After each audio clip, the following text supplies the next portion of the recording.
반갑습니다. 나무아카데미입니다. 이번 영상에서는 화법과 작문 지학사 단원 중에 대단원 1단원인 화법과 작문의 본질 영상을 싣도록 하겠습니다.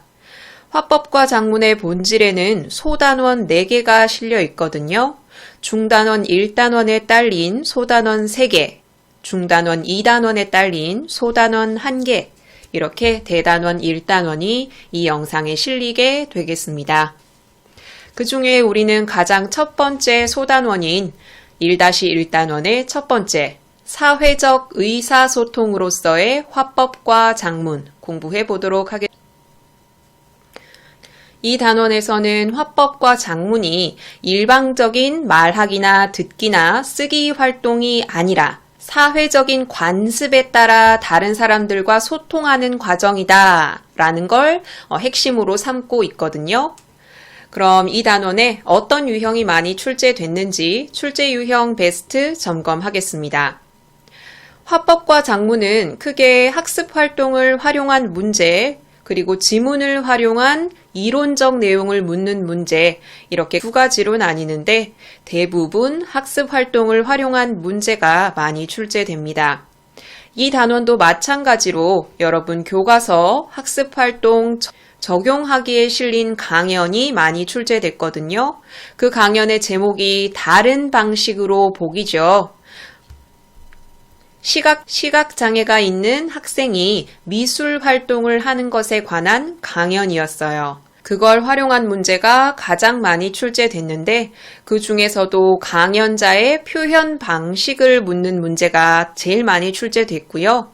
그 외에 강연의 주제, 그리고 그 강연을 듣고 제기할 수 있는 의문을 묻는 문제가 많이 출제가 됐습니다. 이 단원 공부하실 때 학습 활동에 적용하기 강연문을 중심으로 공부해야겠구나 라고 생각하시면 되겠죠. 두 번째로 화법과 작문의 특성에 관해서 이론적인 내용을 묻는 문제가 출제됐습니다. 대부분 지문 내용을 활용해서 출제가 많이 됐고요. 그리고 학습활동 이해하기 1번에서 특히 선지에 많이 활용됐기 때문에 이 부분 나중에 공부할 때 한 번 더 언급해 드리도록 할게요. 그러면 중단원 도입 부분부터 보도록 할게요. 지금 이 영상은 대단원 1단원에 딸린 영상이고 대단원 1단원에는 중단원 1과 중단원 2가 있고요. 그 중에 중단원 1에는 3개의 소단원이 딸려 있습니다. 그 중에 우리는 가장 첫 번째를 보고 있고요. 지금 여기 있는 중단원 도입은 이 1단원 전체에 관한 설명입니다. 첫 번째 문단에서는 1-1단원에 관한 설명, 여기서는 1-2, 여기서는 1-3단원에 관한 설명입니다. 그러니까 지금 우리가 공부할 내용은 여기 첫 단원과 관련된 내용이겠죠.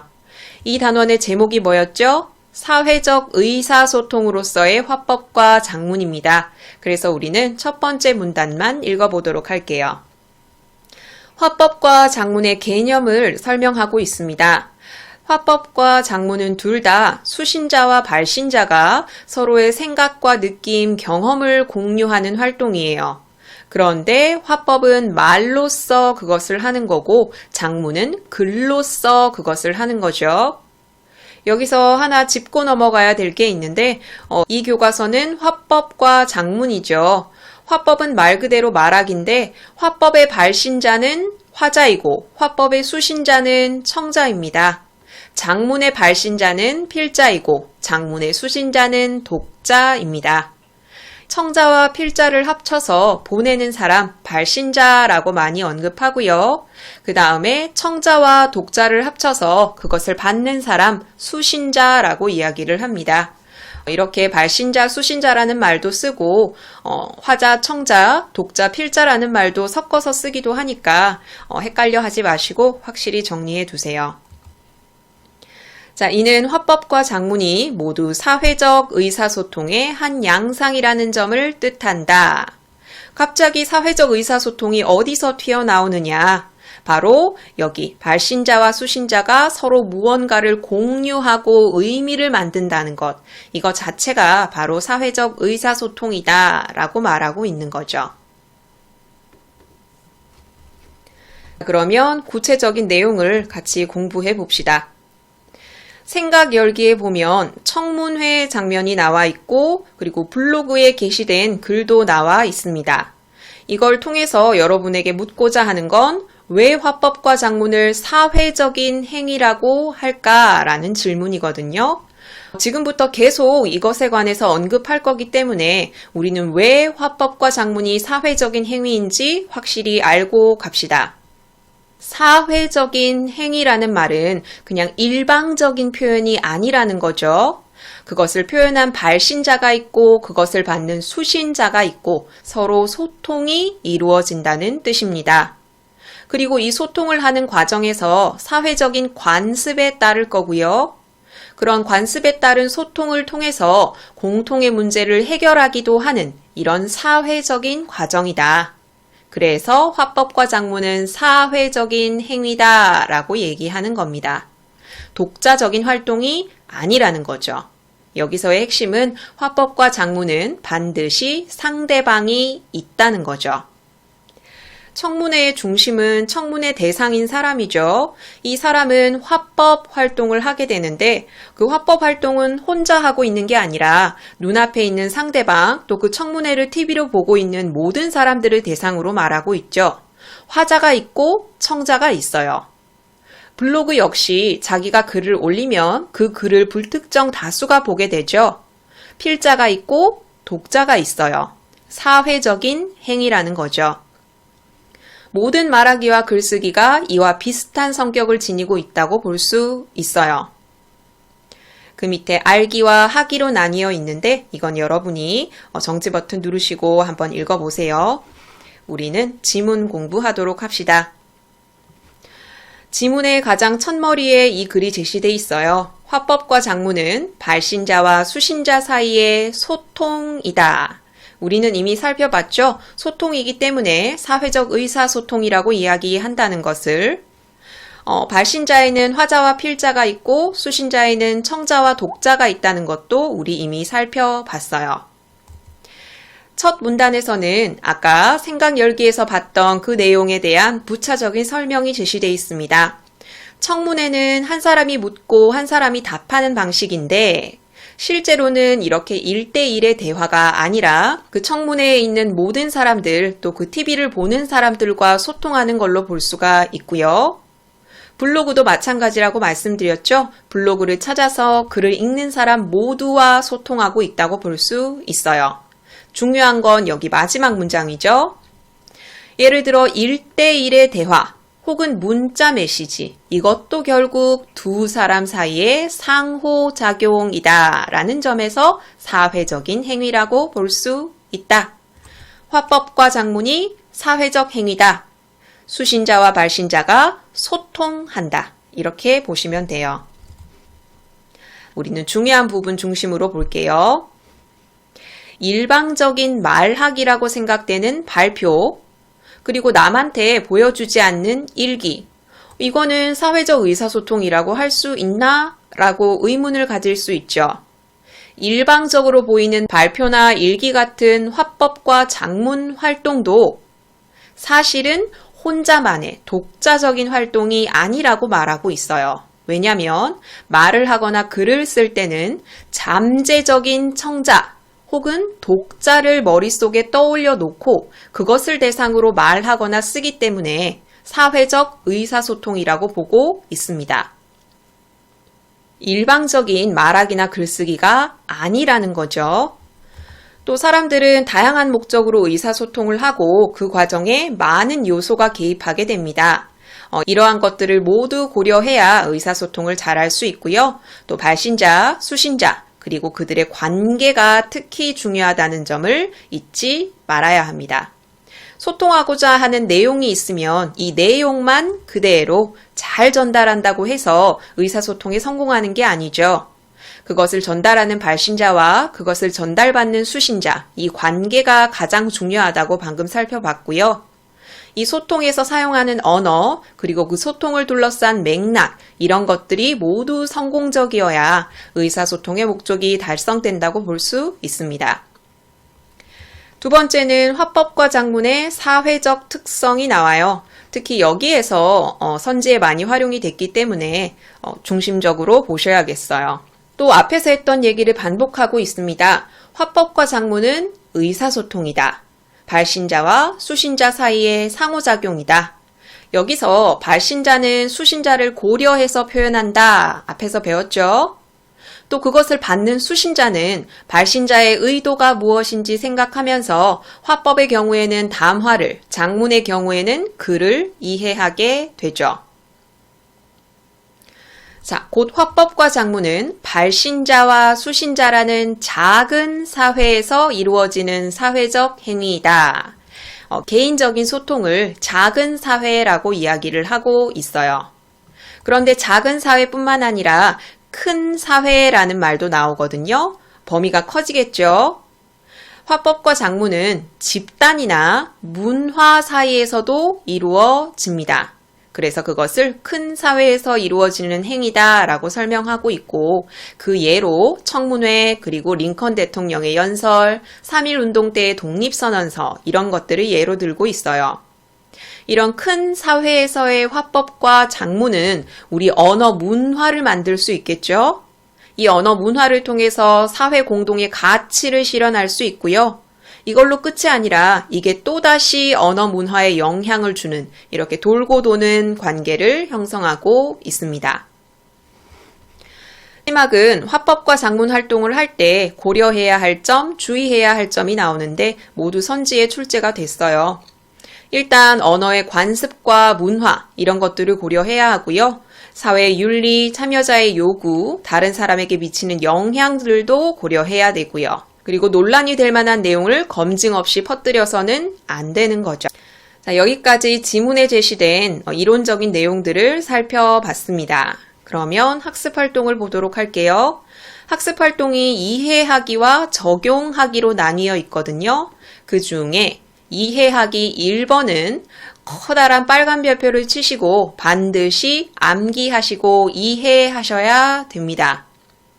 여기에 화법과 작문의 사회적 특성과 관련된 문장이 4개가 나오는데 이 4개가 하나를 뺄 수도 없을 만큼 정말 많이 출제가 됐어요. 그래서 이 해당 문장이 옳은지 그른지 그 이유는 무엇인지까지 확실하게 알고 있으셔야 합니다. 첫 번째 문장, 화자나 필자는 말을 하거나 글을 쓸 때 자신이 속한 사회의 관습과 구성원의 요구를 반영한다. 이거는 당연한 말이죠. 타당한 진술입니다. 화자나 필자는 어느 사회에 속해 있을 거고 화자가 말을 하거나 필자가 글을 쓸 때는 당연히 이것에 영향을 받을 수밖에 없죠. 두 번째, 화자와 필자, 발신자죠. 발신자가 언어 문화를 창조하면 수신자가 언어 문화를 향유한다. 자, 이것은 절반은 맞고 절반은 틀린 표현입니다. 발신자만 창조하는 게 아니라 수신자만 향유하는 게 아니라 언어 문화를 창조하고 향유하는 건 발신자와 수신자가 모두 함께 하는 것입니다. 특히 이거 정말 많이 출제됐거든요. 확실히 염두에 두세요. 언어 문화를 만드는 것도 같이, 언어 문화를 향유하는 것도 같이 일어나는 겁니다. 세 번째도 정말 많이 출제됐어요. 독화라는 말이 나오고 대화라는 말이 나옵니다. 대화는 2명 이상의 화자와 청자가 이야기를 나누는 거고 독화는 처음부터 끝까지 한 사람의 화자가 이야기를 하는 거예요. 독화보다 대화가 사회적 속성이 강하다. 그냥 가볍게 생각하면 맞다고 생각할 수 있거든요. 대화는 일단 2명 이상이 말하는 거니까 사회적 속성이 강하지 않나 라고 생각하기 쉬운데 틀린 문장이죠. 혼자 이야기하는 것도 청자를 상정하고 하는 말하기라고 배웠죠. 그래서 독화도 대화 못지않게 사회적인 속성을 띠고 있습니다. 그래서 대화가 사회적 속성이 더 강하다라는 설명은 적절하지 않죠. 마지막, 글쓰기는 필자의 과업이기 때문에 그 과정에 다른 사람이 개입할 여지가 없다. 틀린 말이죠. 꼭 글쓰기는 혼자 하는 거 아닌가 라고 생각할 수 있는데 아까 살펴본 것처럼 글쓰기를 혼자 하더라도 그 글을 읽을 독자를 생각하고 하는 거거든요. 그러니까 역시나 의사소통 과정으로 볼 수 있죠. 그래서 다른 사람이 개입할 수 있다라고 보는 것이 적절합니다. 학습활동 이해하기 부분 두 번째에서는 수필이 하나 나오거든요. 이 수필의 주제는 뭐죠? 글쓰기는 독자와의 소통이 중요하다라는 거죠. 자, 이 글의 글쓴이는 자기 자신의 질문을 합니다. 만약 내 글을 읽을 독자가 없다면 글을 쓸 것인가? 첫 번째 대답은 아니요예요. 독자가 없으면 나 글 안 쓸 거야. 무슨 의미야? 그런데 두 번째 대답은 예입니다. 왜냐면 지금은 없더라도 나중에라도 내 글을 읽을 사람이 있지 않을까라는 거죠. 여기서 조심하셔야 될 건 독자가 없어도 글을 쓸 것이다 라는 말이 아니라 나중에라도 읽을 독자가 있기 때문에 글을 쓰겠다라는 겁니다. 이 글의 글쓴이는 글쓰기에 있어서 독자가 얼마나 중요한 영향력을 가지는지 설명하고 있어요. 이 글을 제시하고 이 글을 통해 알 수 있는 장문의 특성은 무엇이냐라는 문제가 출제됐고요. 그것의 답은 이 단원의 제목이죠. 장문은 사회적인 의사소통 행위이다 라는 거죠. 필자가 있으면 독자가 있고 필자와 독자가 상호작용하는 것이 중요하다라고 이 글에서 설명하고 있기 때문입니다. 그 다음 학습활동 적용하기로 넘어갈게요. 이 단원에서 가장 많이 출제된 유형이죠. 이 강연자는 시각장애 학생들의 미술활동에 관해 설명하고 있는데 아까 출제 유형 베스트 1번에 가장 많이 출제됐던 유형이 뭐라고 말씀드렸죠? 바로 강연자의 표현 방식이었어요. 이 글을 하나하나 읽기에는 너무 기니까 초점만 보도록 할게요. 일단 여러분은 이 글을 다 읽어보셨죠? 글을 읽지 않고 이 영상을 보는 건 큰 의미가 없어요. 항상 먼저 읽어보시고 영상을 보시기 바랄게요. 강연자의 표현상 특징에서 항상 언급되는 게 있어요. 첫 번째는 일단 질문입니다. 이 강연자는 청중들에게 질문을 많이 던지고 답을 듣고 있거든요. 여기 그림이 누구의 그림인 줄 아세요? 뭔지 아시겠어요? 눈이 안 보이면 그림을 그릴 수 있을까요? 없을까요? 이런 식으로 질문을 던지고 있는데 질문을 던지면 청중의 참여를 유도할 수 있죠. 그리고 청중의 흥미와 집중을 유발할 수 있습니다. 여기서 조심하셔야 될 건 강연자가 질문을 던지고 답변을 들어서 그것을 강연에 반영한다. 강연을 수정한다. 이런 내용이 틀린 선지로 많이 출제가 됐거든요. 독자의 답변을 유도하는 건 맞지만 그 답변을 강연 내용에 반영해서 수정하고 있진 않습니다. 그리고 많이 언급된 표현상의 특징은 바로 시각 자료를 많이 사용했다는 겁니다. 첫 부분에서부터 드러나죠. 첫 부분에서 3개의 그림을 제시하고 있어요. 모네의 그림, 드가의 그림, 그리고 시각장애를 갖고 있는 한 학생의 그림. 이렇게 시각자료를 사용해서 표현하고 있고요. 시각자료를 사용해도 청중의 관심과 흥미를 유발할 수 있죠. 집중도 유도하고요. 그리고 많이 언급된 것이 바로 실제 사례를 활용했다는 겁니다. 모네의 사례, 드가의 사례, 학생의 사례, 그리고 아래쪽에 보면 강연자가 직접 겪었던 사례도 있어요. 여기 공개 토론회의 사례거든요. 이렇게 직접 겪었던 혹은 실제 있었던 사례를 언급하면 객관성을 높일 수 있죠. 그리고 많이 언급된 것은 친근한 말투를 사용했다는 거. 왜 이렇게 중요한 게 맞냐라고 의문을 가질 수 있는데 정말로 많이 언급이 됐어요. 방금 얘기한 4가지 특징 기억하셔야 되고요. 그리고 이 강연문의 주제를 묻는 문제도 다수 출제가 됐습니다. 이 강연은 정보 전달적인 성격도 있고 설득적인 성격도 있거든요. 일단 시각장애 학생들이 미술 활동을 하는 것이 어떤 의미인지 전달하고자 하고요. 설득은 뭘 설득하려고 할까요? 바로 시각장애 학생들이 미술 활동을 하는 것에 대해서 편견을 가지지 말아달라 라고 설득하고 있습니다. 편견을 불식시키려 하는 거죠. 여기서 미영이라는 학생이 나오죠. 이 미영이라는 학생은 시각장애가 있는 학생인데 미술 활동을 통해서 스스로에 대한 자존감도 회복하고 꿈도 가지는 긍정적인 모습을 보이고 있어요. 그런데 많은 사람들은 이런 시각장애 학생들이 미술 활동을 하는 것을 회의적으로 보고 있고 자기 경험을 들어서도 이야기를 하고 있죠. 공개 토론회에서 어떤 사람이 보이는 사람도 미술대학 나와서 취직하기 어려운데 안 보이는 애들에게 헛된 꿈을 어떻게 심어주려고 하느냐. 이것은 시각장애를 갖고 있는 학생들에 대한 편견이 들어간 말이죠. 그것에 대해 충격을 받기도 했는데 이 강연자는 지금도 시각장애 학생들이 미술대학에 갈 수 있도록 지원을 하고 있다라고 밝히고 있죠. 이것에 딸린 학습활동 문제가 꽤 많았죠. 학습활동 문제는 화법과 작문 교과목에서 필수로 문제에 출제되는 부분입니다. 일단 주제는 아까 여러분께 중요하다고 말씀드렸고 전달 효과를 높이기 위해 사용한 방법도 제일 처음 살펴봤어요.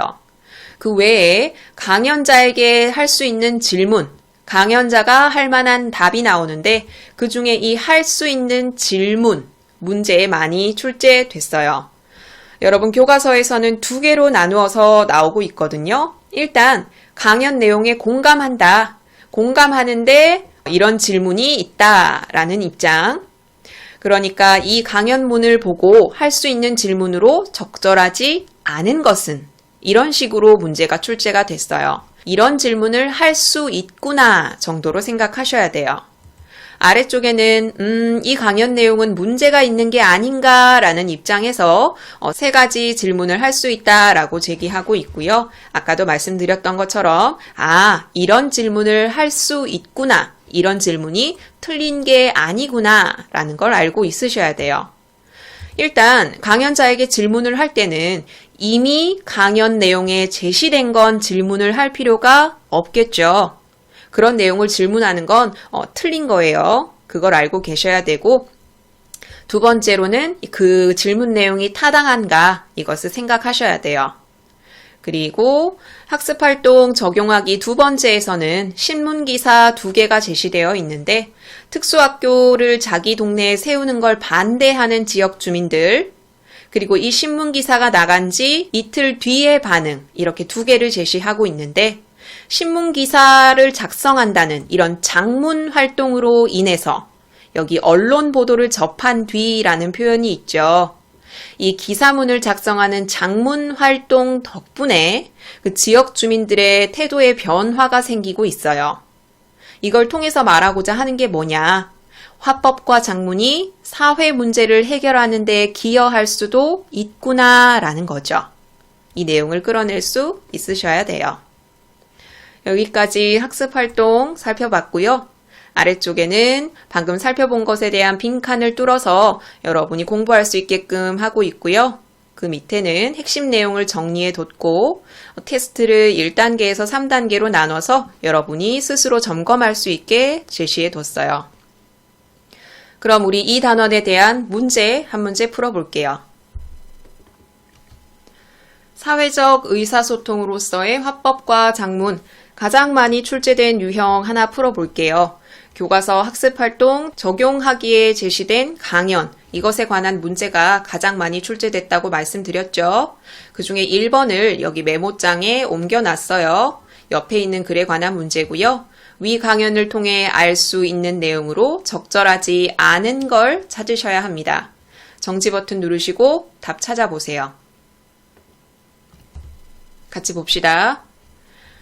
1번, 화법이 사회적인 문제를 다룰 수 있음을 알 수 있다. 이건 지금 강연이죠. 강연은 화법 활동입니다. 이 강연을 통해서 사람들이 장애 학생들에 대해서 편견을 갖고 있구나. 그건 문제구나 라는 걸 알 수 있죠. 2번, 시각장애 학생들의 미술 활동이 지니는 의미를 알 수 있다. 시각장애 학생인 미영이가 미술 활동을 통해서 자존감을 되찾고 꿈도 가지고 이런 것을 통해서 장애 학생들이 미술 활동을 함으로써 이런 효과가 있구나, 이런 의미를 가지는구나 라고 알 수 있습니다. 3번, 우리 사회에 장애 학생들에 대한 편견이 여전히 남아있음을 알 수 있다. 강연자가 이야기한 공개 토론회 경험을 보면 알 수 있죠. 여기 줄친 부분에 장애를 가진 사람들에 대한 편견이 드러나 있어요. 4번, 위 강연과 같은 독화보다 토의, 면접 등의 대화가 사회적 속성이 더 강하다. 이거 조심하시라고 여러 번 말씀드렸던 거죠. 4번이 틀렸습니다. 독화는 화자 혼자서 처음부터 끝까지 이야기하는 거고 바로 이런 강연이 독화에 해당합니다. 그렇지만 혼자서 이야기를 하더라도 그것은 청자를 대상으로 하는 말이기 때문에 역시 독화도 사회적인 속성을 갖고 있다고 배웠어요. 대화도 사회적인 속성을 갖고 있지만 독화도 가지고 있다. 무엇이 더 강하다라는 건 틀렸다. 우리 이렇게 살펴봤습니다. 5번. 화법이 의사소통의 한 방법으로 화자와 청자 사이에 이루어지는 상호작용임을 알 수 있다. 상호작용이다. 이 말은 화자가 있고 청자가 있다 라는 의미죠. 여기서 강연자가 화자고 그것을 듣는 청자가 있습니다. 그러면 상호작용이 이루어진 거죠. 그래서 1번의 답은 4번입니다. 자, 이렇게 이 강연에 관한 문제가 가장 많이 출제가 됐고요. 그리고 화법과 작문의 특성에 관한 문제가 이렇게 출제가 됐습니다. 사회적 특성에 관해 묻기도 하고 화법의 특성, 작문의 특성 이렇게 나누어서 묻기도 했어요. 그 외에도 신문기사를 활용한 문제도 출제가 됐고요. 기타 유형도 싣고 있고 뒷부분에 서술형 문제도 실려 있습니다. 그러면 1-1단원의 첫 번째 사회적 의사소통으로서의 화법과 작문 해설 영상은 여기서 마무리하도록 할게요. 다음 공부하실 단원은 1-1단원의 두 번째 화법과 작문의 층위와 기능입니다. 이렇게 두 가지를 중심으로 공부하시게 될 거예요. 이 단원에 어떤 유형이 많이 출제됐는지 출제 유형 베스트 점검하겠습니다. 이 단원에는 학습 활동에 3개의 글이 실려 있거든요. 그래서 활용할 수 있는 글들이 많다 보니까 지문에 실린 이론 자체를 묻는 문제보다 이 이론을 학습 활동에 적용하는 문제가 거의 대부분이었어요. 이 단원은 지문 내용을 바탕으로 이걸 학습 활동에 적용할 수 있어야겠구나 라고 생각하시면 돼요. 그 학습 활동 중에 가장 많이 출제된 건 뒷부분에 실린 거, 저출산 문제의 해결 방안에 관한 토의가 실려 있잖아요. 그것에 관한 문제가 제일 많이 출제됐습니다. 토의자가 3명 나오고 사회자가 나오죠. 토의자별로 저출산 문제의 원인은 뭐라고 얘기하는지, 해결 방안은 뭐라고 얘기하는지 당연히 정리해야 하고요. 사회자의 역할에 관해서도 꽤 많이 출제됐습니다. 두 번째로 많이 출제된 거는 이거 바로 앞에 실린 거. 아버지의 뒷모습이라는 중국 수필이거든요. 이것에 관해서 내용 확인 문제도 출제됐고요. 여기 의사소통의 층위에 관한 문제가 출제가 됐습니다. 그 다음으로는 학습활동 제일 앞부분에 있는 글이에요. 모리와 함께한 화요일이라는 수필을 활용한 문제, 역시나 내용 확인을 하는 문제, 그리고 역시 의사소통의 층위를 묻는 문제가 출제됐습니다. 중단원 도입 부분에 세 문단이 제시되어 있는데 그 중에 이 단원과 관련된 부분만 실어놨어요. 화법과 작문의 층위와 기능에 대해서 간단히 설명하고 있거든요. 그 중에 기능에 관해서 초점을 둬서 설명하고 있어요. 화법과 작문은 자아를 성장시킬 수 있고 공동체 발전을 이룰 수 있기 때문에 중요하다라고 이야기하고 있거든요. 이 단원은 화법과 작문의 층위, 기능 이 두 가지를 공부할 텐데 문제는 둘 중에 층위에 더 초점을 많이 두고 있어요. 자, 그러면 생각 열기부터 차근차근 보도록 합시다. 생각 열기에서는 질문을 두 가지 던지고 있거든요. 어느 날 말을 할 수 없거나 글을 쓰지 못하면 어떻게 될까? 즉, 화법과 작문 활동을 하지 못하면 많이 불편할 것이다 라는 걸 끌어내기 위한 질문이 있고요. 또 두 번째에서는 화법과 작문이 어떤 기능을 하느냐를 묻고 있어요. 이 질문의 답에 해당하는 이 내용이 모두 선지에 활용이 됐습니다. 자, 화법과 작문의 기능. 일단 자아를 인식하고 관리할 수 있고요. 다른 사람이 자기를 바라보는 걸 인식하고 조정할 수 있게 해주고요. 또한 의사소통 참여자들이 의미, 가치, 태도, 믿음 이런 것들을 공유해서 결국 공동체 발전을 도모할 수 있다. 이 내용이 모두 선지에 출제가 됐으니까 확실히 보도록 하세요. 그리고 알기 부분에 여러분이 이 단원에서 알고 가야 될 것을 꼭 집어서 두 가지 제시하고 있거든요. 이 단원의 제목이랑 같아요. 일단 어떤 층위에서 화법과 작문이 일어나는지 알아야 되고요. 무슨 기능을 하는지도 알아야 합니다. 자, 화법과 작문의 기능은 방금 살펴봤으니까 우리는 화법과 작문의 층위가 어떤 말인지 한번 간단하게 살펴봅시다. 화법과 작문의 층위. 층위라는 것은 언어 요소가 굉장히 여러 개가 있죠. 그 중에 어떤 특별한 언어 요소가 전체 언어 구조에서 차지하는 위치를 말합니다. 화법과 작문은 전체 언어 구조에서 어떤 층위에 있는가? 자, 여기서는 개인 층위와 사회 층위로 나누고 있거든요. 개인 층위의 화법과 작문은 자기 혼자예요. 개인 내적 차원의 의사소통이 일어나는 거고요. 사회 층위의 화법과 작문은 개인과 개인, 그리고 개인과 사회 차원의 의사소통을 이야기합니다. 이렇게 나누어서 화법과 작문의 층위를 배우게 되겠구나 라는 걸 알고 있으시면 돼요. 자, 그럼 지문 들어가 보도록 할게요. 앞에서 화법과 작문이 무슨 기능을 하는지 간단하게 설명을 하고 있거든요. 그리고 무건수행에 관해 이야기를 하면서 화법과 작문이 없는 우리의 삶은 상상하기 힘들다. 그만큼 화법과 작문이 우리 인간의 존재와 삶에서 그 영향력이 크다라는 걸 말하고 있습니다. 우리는 화법과 작문의 층위부터 보도록 합시다. 자, 일단 의사소통이 이루어질 때의 전제 조건을 말하고 있어요. 의사소통이 일어나려면 발신자, 수신자의 내면에 어떤 작용이 일어나야 합니다. 일단 발신자 입장에서 보면 내가 갖고 있는 생각을 언어로 바꿔야 되고 그것을 여러 방식으로 처리해야 되고 내가 지금 상대방이 이해할 수 있는 언어를 쓰고 있는지 계속 머릿속으로 생각을 해야 돼요. 또 수신자의 입장에서는 내가 지금 저 사람의 의도를 잘 이해하고 있는지 점검을 해야 합니다. 이렇게 발신자와 수신자의 내면에서 어떤 작용이 일어나야 의사소통이 일어날 수 있죠. 방금 이야기한 발신자와 수신자의 작용은 서로 소통하고 있진 않죠. 일단 내면에서, 내 생각에서 일어나고 있는 거예요. 개인 내적 차원의 의사소통에 해당합니다. 이게 화법과 작문의 층위 중에 첫 번째입니다. 자, 그럼 그 다음 층위로 보도록 할게요.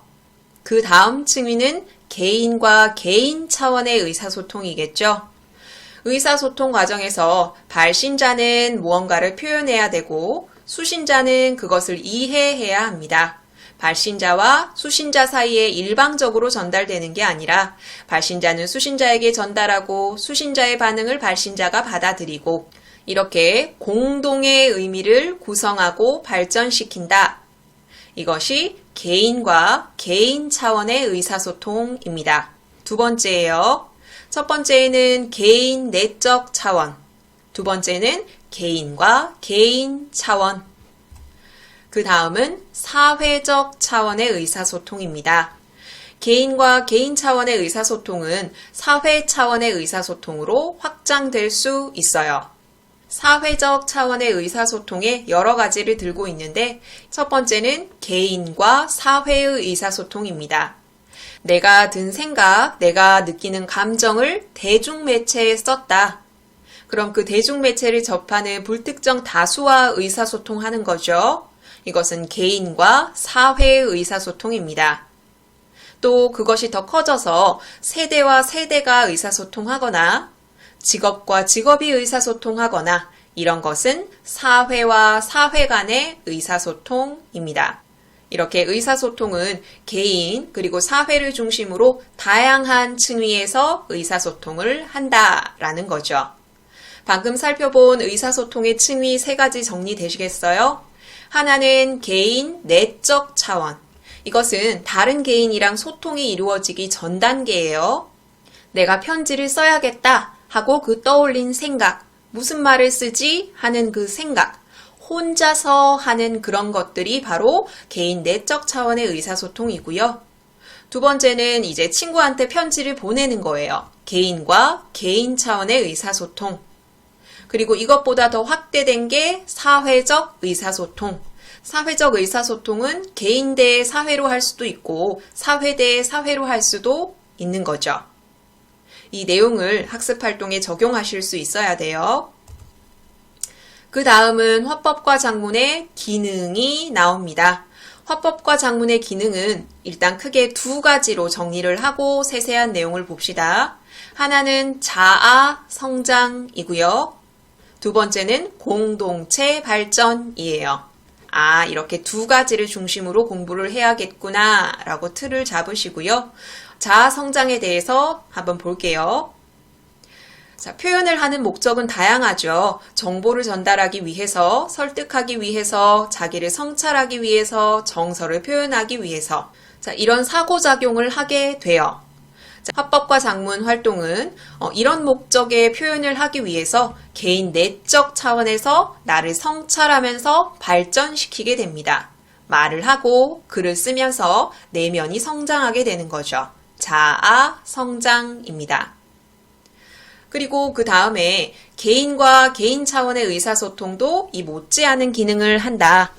아까 앞에서 살펴봤던 자아 성장은 개인 내적 차원이죠. 그런데 이 내적 차원을 벗어나서 개인과 개인 그리고 사회적 의사소통을 하게 되면 공동체 발전을 꾀할 수가 있는 거죠. 개인 대 개인의 의사소통은 서로가 서로한테 영향을 끼치게 되고요. 개인의 삶도 바꾸게 되고 사회의 분위기도 바꿀 수 있죠. 그 과정에서 범위가 넓어지면 사회 구성원과 동질감도 얻을 수 있고 문화를 발전시킬 수도 있습니다. 자, 이렇게 화법과 작문 활동을 통해서 자아를 성장시킬 수 있고요. 공동체 발전을 불러올 수도 있어요. 이게 바로 화법과 작문의 기능입니다. 자, 화법과 작문의 층위 했을 때 머릿속으로 정리가 되십니까? 개인 내적 차원의 의사소통, 개인과 개인 차원의 의사소통, 사회적 차원의 의사소통. 화법과 작문의 기능 했을 때 정리되십니까?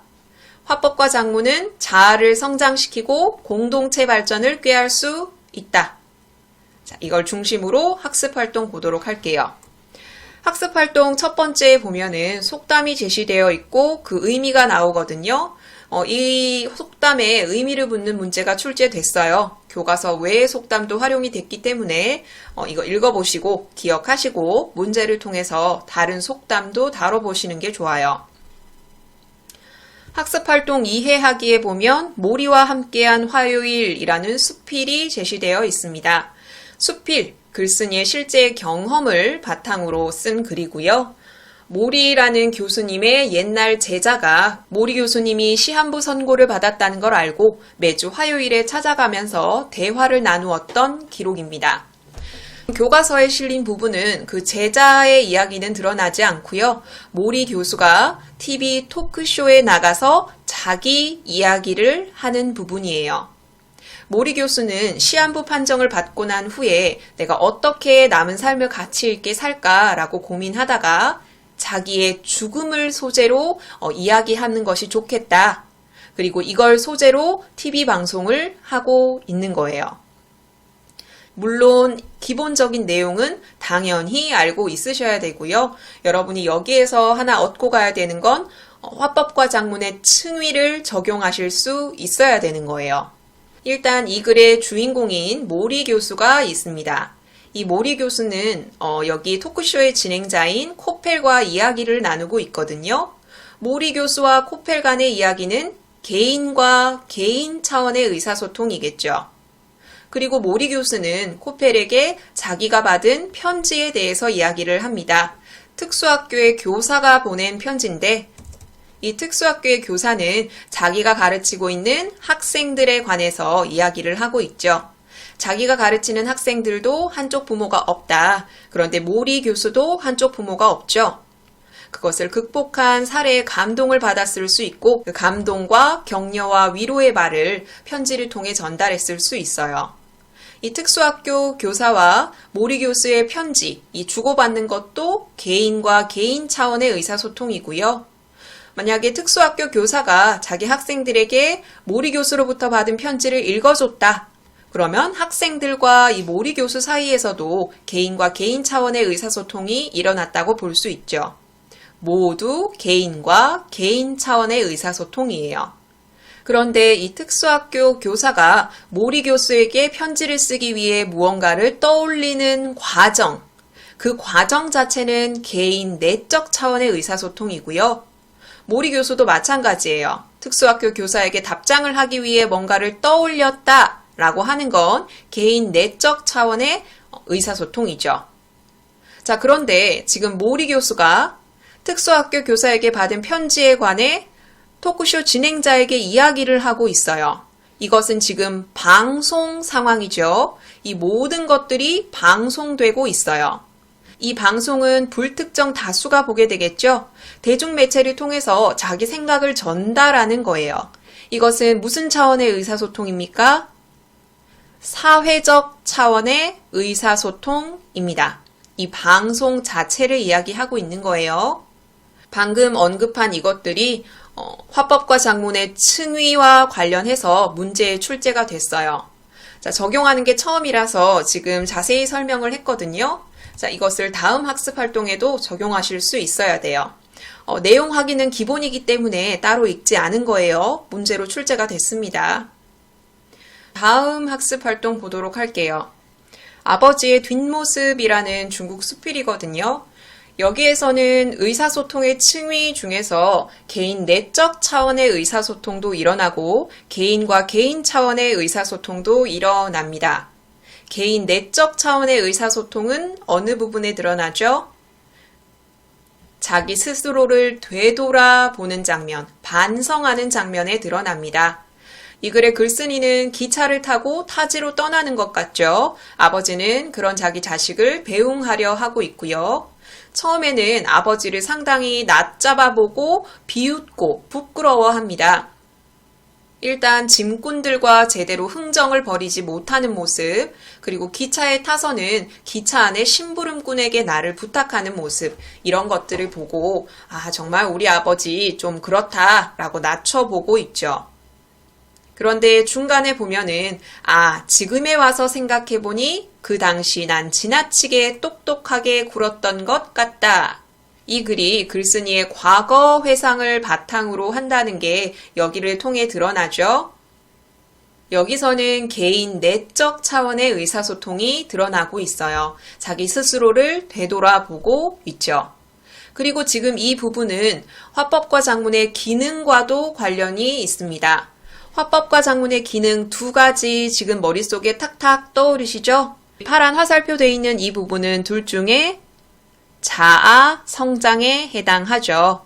자기 과거를 되짚어보고 잘못된 것을 바로잡고 그러면서 자아를 성장시킬 수 있는 거죠.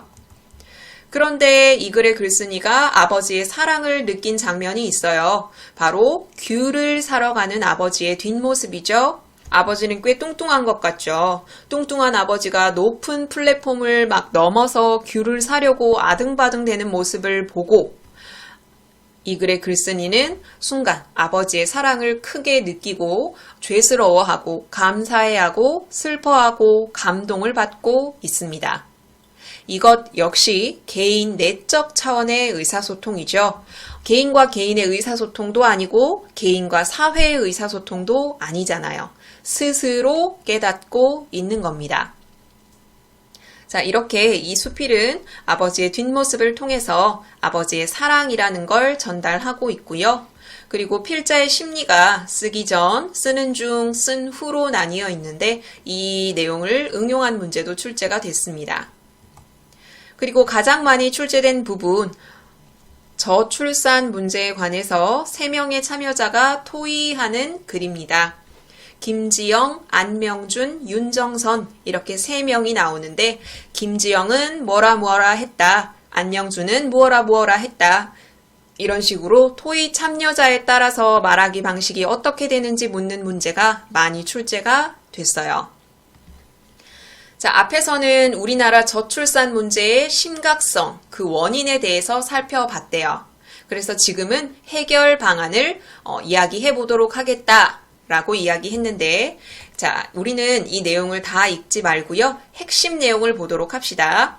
여기 노란색 표시가 되어 있는 건 각 토의자가 이야기한 해결 방안입니다.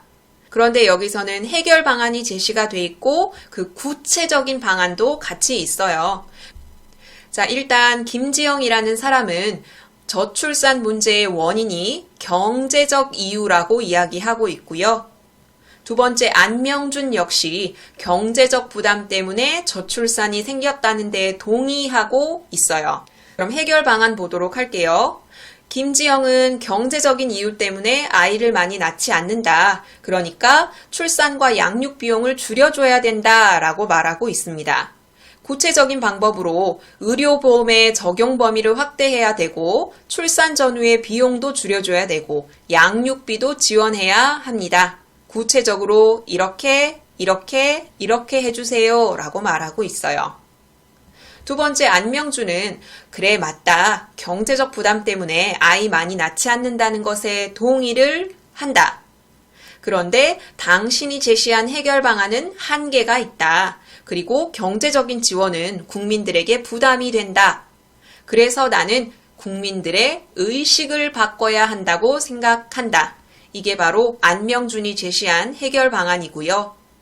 구체적으로는 자녀와 함께 누리는 삶의 소중한 가치를 홍보해야 한다라고 말하고 있습니다.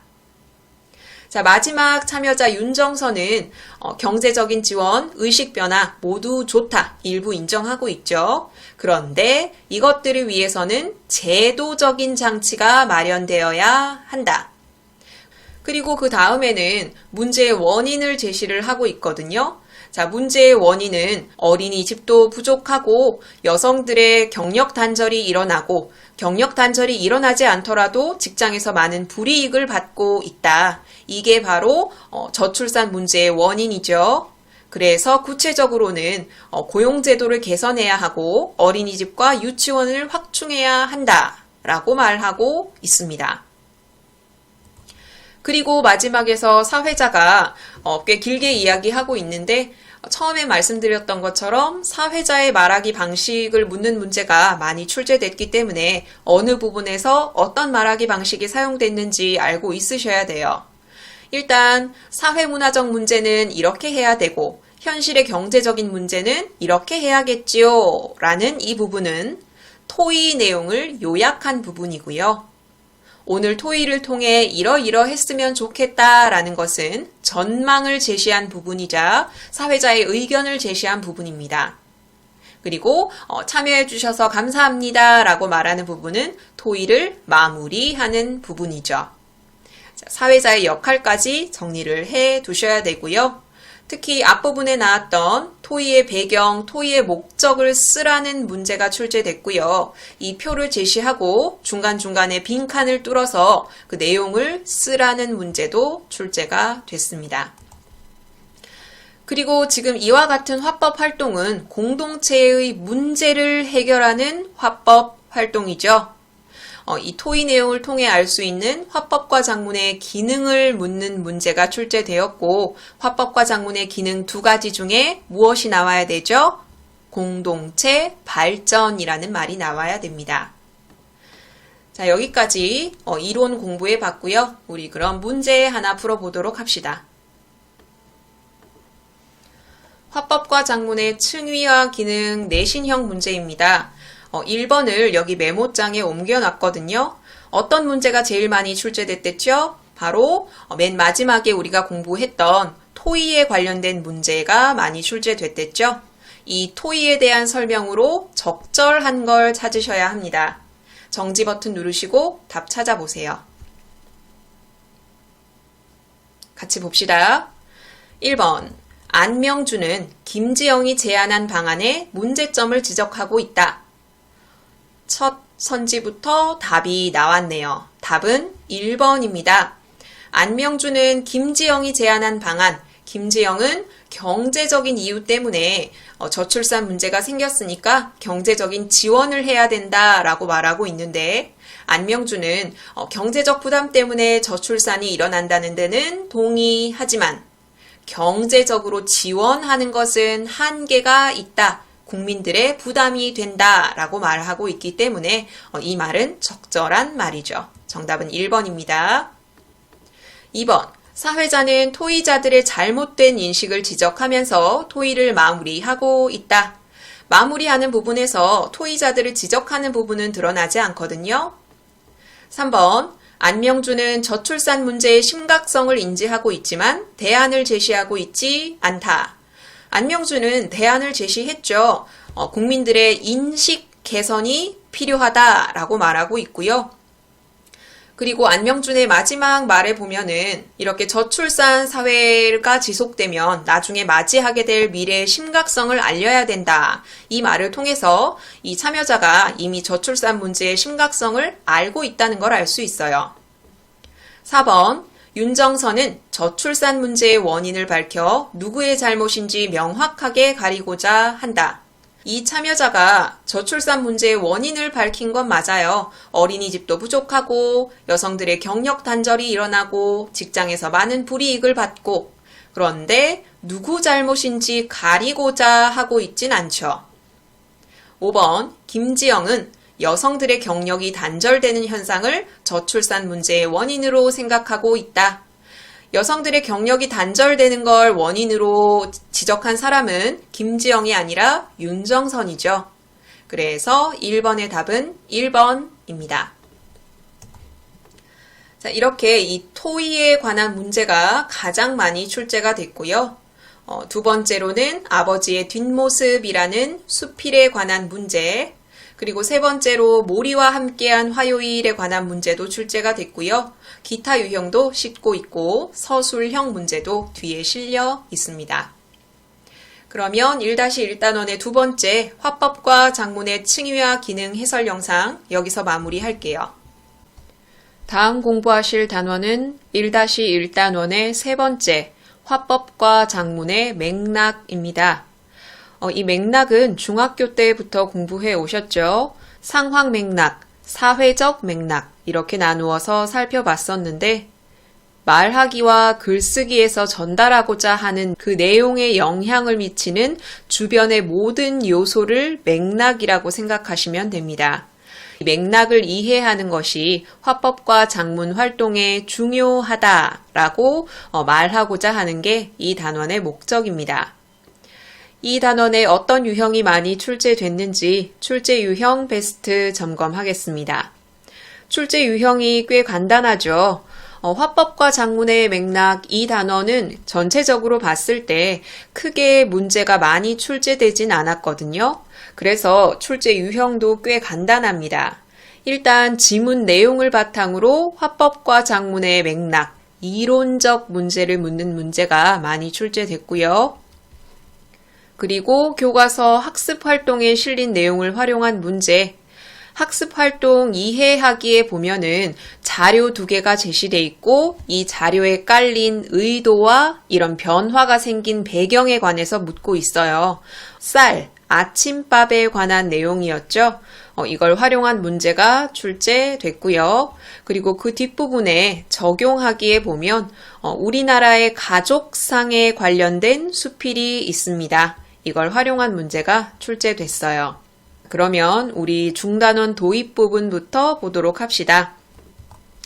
이건 여기 1단원의 가장 앞부분에 실려있는 내용이고요. 그 중에 이 단원과 관련된 내용만 빼서 제시했어요. 화법과 작문 활동을 잘 하려면 맥락을 고려해야 합니다. 목적이 무엇인지, 어떤 상황인지, 사람들의 입장과 생각이 어떻게 다른지 다 고려를 해서 화법과 작문 활동을 해야만 내 본래의 의도가 실현될 수 있다. 더 나아가서 맥락을 적극적으로 활용해야 유능한 화자이자 청자이자 필자라고 할 수 있다. 한마디로 이야기하면 원활하게 의사소통하기 위해서는 맥락을 고려해야 한다. 그 예로 간단히 목적, 상황, 사람들의 입장과 생각 이런 것들을 간단히 제시하고 있습니다. 자, 그러면 생각 열기 부분 보도록 할게요. 일단 이 생각 열기의 핵심 질문은 이거예요. 화법과 작문 활동을 할 때 왜 맥락을 고려해야 할까? 그 답은 간단합니다. 맥락이 화법과 작문 활동의 결과에 영향을 미치기 때문입니다. 화법과 작문 활동은 말하기, 듣기, 쓰기라고 할 수 있죠. 맥락이 여기에 영향을 미치니까 당연히 맥락을 고려해야겠죠. 의외로 핵심적인 질문에 대한 답은 간단하죠. 두 가지 상황이 제시가 되는데요. 가의 상황에서는 오늘이 일요일인데요 라는 똑같은 말이 맥락에 따라 어떻게 달라지는지, 그리고 아래쪽에서는 강아지를 찾는다는 이런 내용이 맥락에 따라 어떻게 달라지는지 제시되어 있습니다. 첫 번째, 월요일 마감이라는 액자가 있고요. 여기에 일하고 있는 직원이 작가에게 오늘이 일요일인데요 라고 말을 하죠. 의미는 뭔가요? 내일이 마감이니까 서둘러 일을 마쳐달라 라는 의미죠. 여기서는 엄마가 누워있는 딸에게 몇 시인데 여태 자니? 라고 물었더니 오늘 일요일인데요 라고 말을 합니다. 의미는 뭡니까? 오늘 일요일이니까 늦잠을 자겠다 라는 의미죠. 자, 이렇게 똑같은 문장인데 의미가 달라지는 이유는 상황이 다르기 때문이죠. 뒤에 배울 상황 맥락의 차이 때문입니다.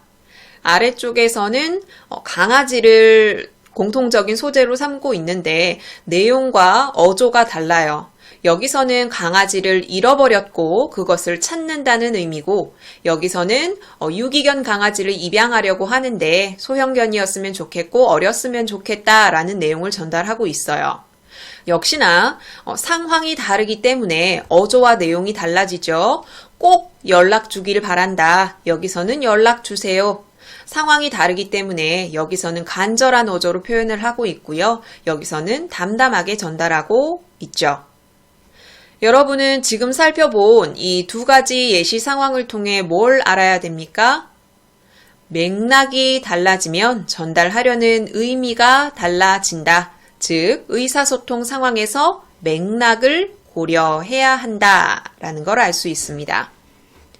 생각 열기 아랫부분에 여러분이 이 단원에서 알아야 할 것, 해야 할 것을 나누어서 제시하고 있는데 그 중에 이 알기의 두 부분은 이 단원의 핵심 내용이기 때문에 간단히 살펴보도록 할게요. 두 가지입니다. 화법과 작문에서 맥락의 기능을 아셔야 되고요. 또 맥락을 구성하는 요소를 아셔야 합니다. 맥락의 기능은 여기 세 가지로 제시하고 있는데 이 뒤에 배울 지문에서도 맥락의 기능이 제시되어 있거든요. 그러니까 여기에 있는 세 가지랑 뒤에 지문에서 나올 추가적인 사항이랑 같이 기억하셔야 돼요. 화법과 작문에서 맥락의 기능으로 적절한 것은, 적절하지 않은 것은 문제로 출제됐으니까 반드시 머릿속에 담아 주셔야 됩니다. 일단 맥락은 발신자와 수신자가 서로 의사소통할 때 올바르게 의미를 해석할 수 있도록 도와주고요. 그리고 두 번째로 담화나 글에서 내용이 부족할 때, 정보가 충분하지 않을 때 맥락을 통해서 추리할 수 있게 합니다.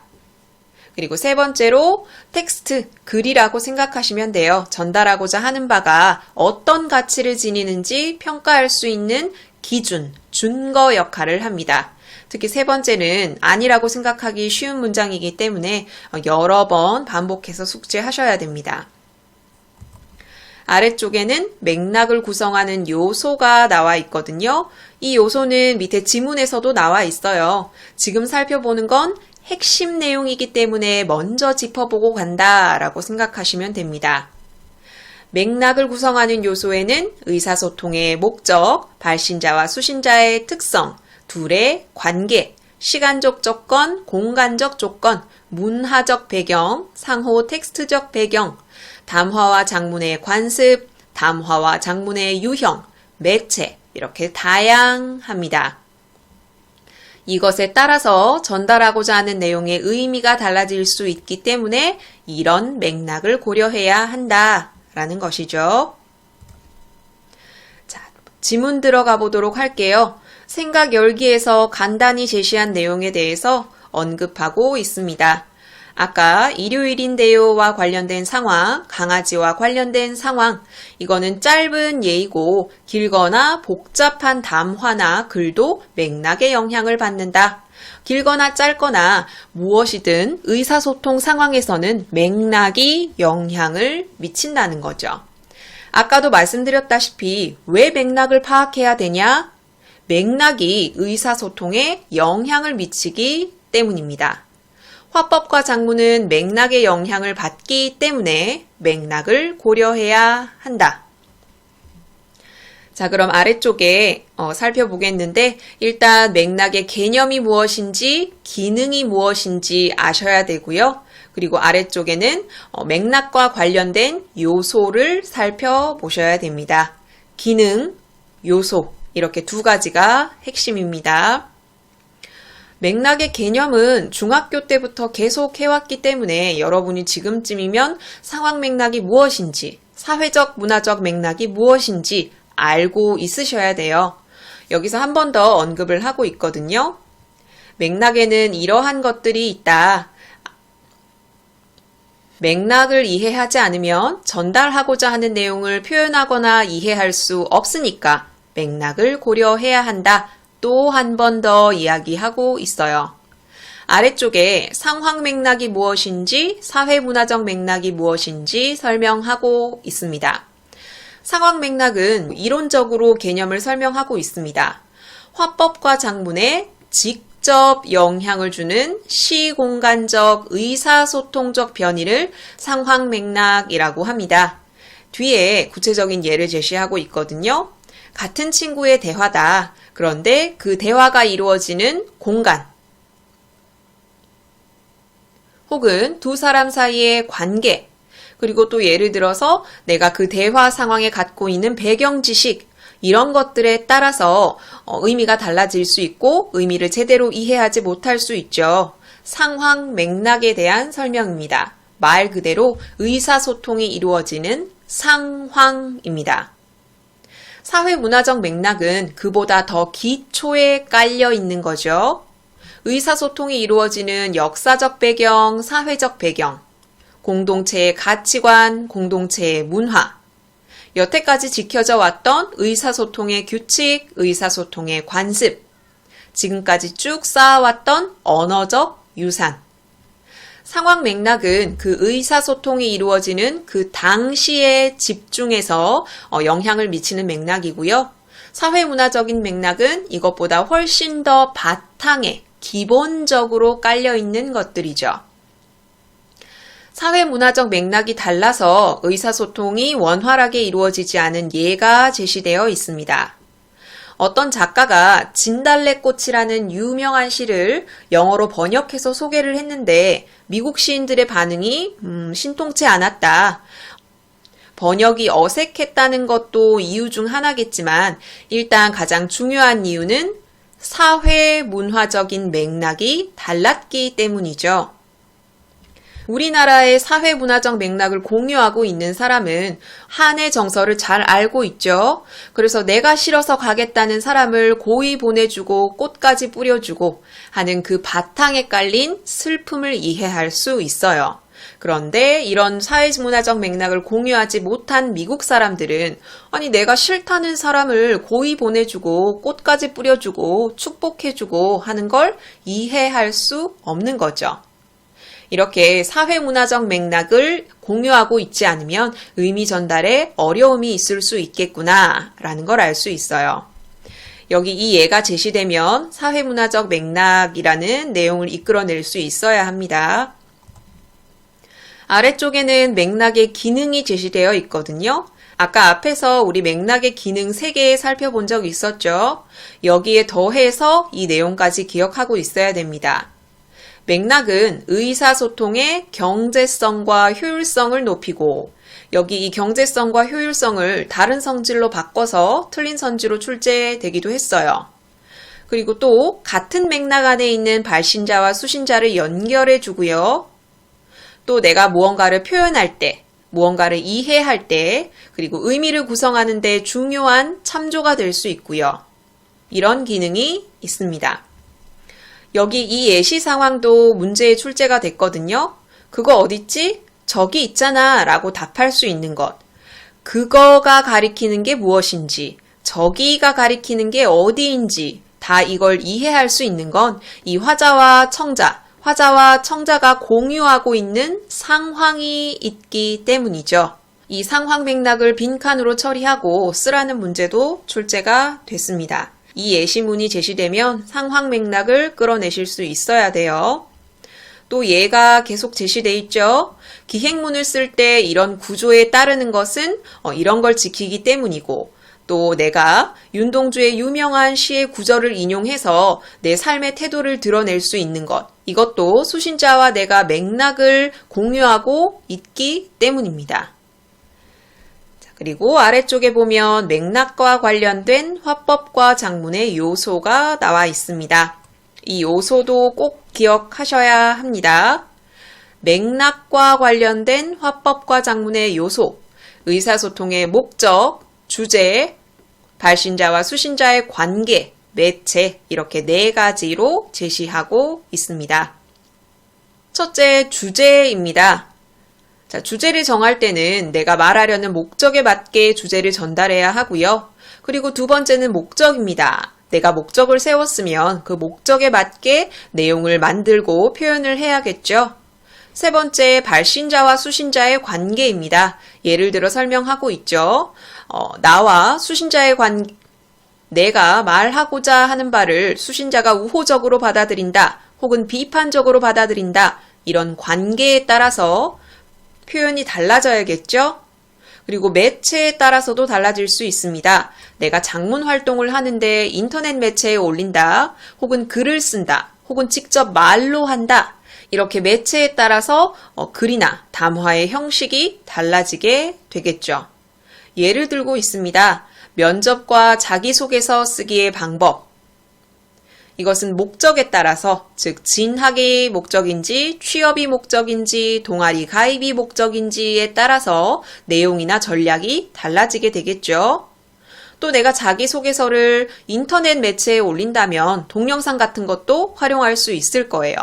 자, 이것들이 모두 맥락과 관련된 화법과 작문의 요소와 연관이 됩니다.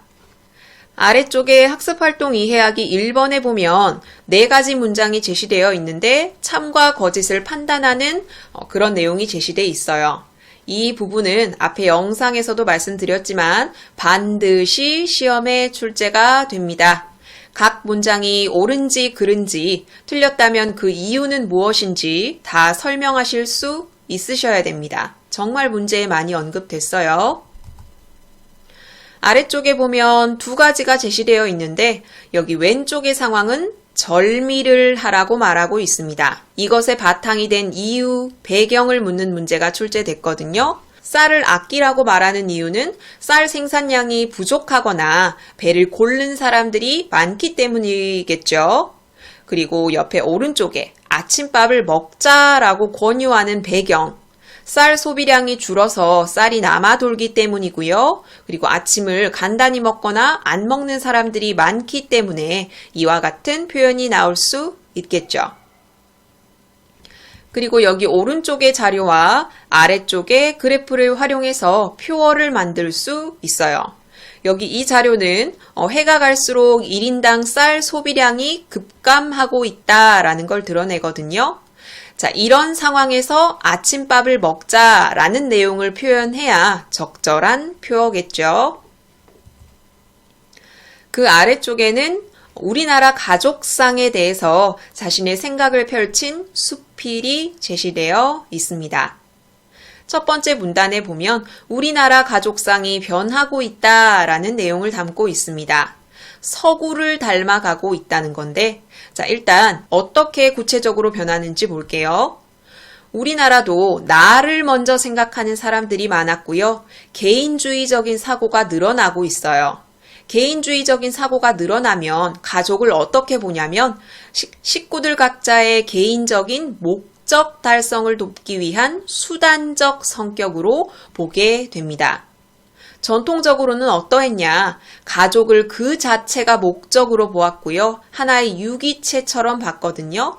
그런데 이게 서구적 형태로 변화하고 있다라는 거죠. 물론 모든 사람들이 서구적 가족상을 바람직하다고 여기는 것도 아니고 전통적인 가족상을 선호하는 사람들도 있기는 한데 전체적인 흐름이 서구적 핵가족의 방향으로 변화하고 있다라고 말하고 있어요. 우리나라 가족상이 변하고 있구나. 서구적 가족상을 띠고 있구나. 두 번째 문단에서는 우리나라 전통적인 가족상의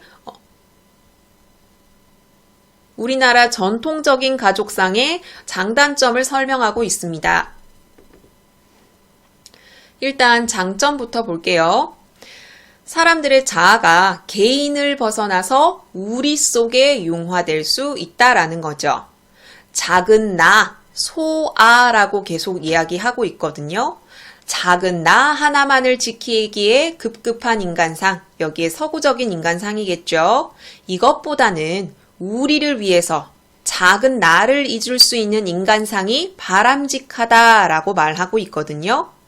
이 글의 필자는 지금 우리 전통적인 가족상, 서구적 가족상을 객관적으로 설명하는 듯이 보이지만 전체적인 글의 맥락을 고려할 때 우리의 전통적인 가족상을 선호하고 있고요. 이걸 위해서 단점을 좀 고쳐나가자라고 말하고 있어요.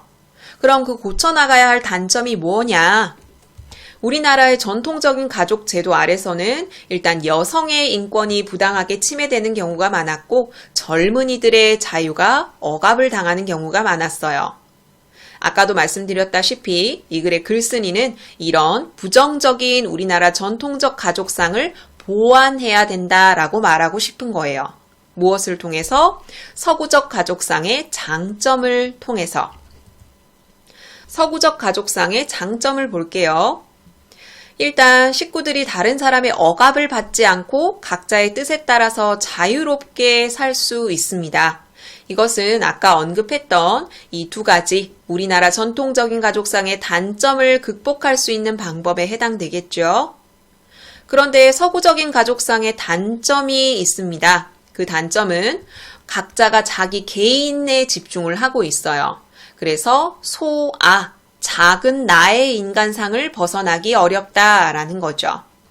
글쓴이는 아까도 말씀드렸던 것처럼 우리라는 걸 중요시하고 있어요. 개인과 개인을 넘어서 여러 사람들이 우리가 되어서 괴로움과 즐거움을 함께하는 심성이 더 값지다라고 생각하고 있기 때문에 이런 서구적인 가족상을 가장 바람직하다고 보기는 힘들다라고 설명하고 있습니다. 가족상에 대해서 필자가 어떻게 생각하는지 묻는 문제가 출제가 됐고요. 이런 필자의 관점을 구체적으로 묻는 문제에 이 세부적인 내용이 활용되기도 했습니다. 아래쪽에는 방금 살펴본 것들 빈칸으로 뚫어서 여러분이 스스로 점검할 수 있게 만들었고요.